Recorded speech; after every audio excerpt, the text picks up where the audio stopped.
حلقہ 2 ہجیرہ تراڑکھل میں ضمنی الیکشن کی مہم شروع ہو چکی ہے۔ امیدواران کے حمایتی بھی کریا پھیلنا شروع ہو چکے ہیں۔ ٹکٹ ہولڈرز امیدواروں کے ساتھ ساتھ آزاد حیثیت سے الیکشن میں حصہ لینے والے امیدواروں نے بھی حلقہ میں انٹری ڈالنا شروع کر دی ہے۔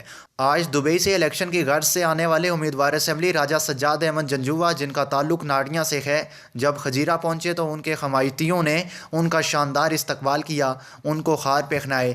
راجہ سجاد احمد جنجوعہ کو گاڑیوں اور موٹر سائیکلوں کے جلوس میں ان کی رہائش گاہ تک لایا گیا، جہاں عوام کی کثیر تعداد موجود تھی۔ اس موقع پر راجہ سجاد جنجوعہ نے خطاب کرتے ہوئے کہا کہ الیکشن میں حصہ لینا میرا شوق نہیں، لیکن حلقہ کے پڑھے لکھے بے روزگار نوجوانوں کے اصرار پر الیکشن میں حصہ لینے کا اعلان کرتا ہوں۔ انہوں نے کہا کہ جیت کے جذبے سے میدان میں آیا ہوں، عوام کی حمایت حاصل رہی تو 21 اکتوبر کا سورج میری فتح کی نوید لے کر طلوع ہوگا۔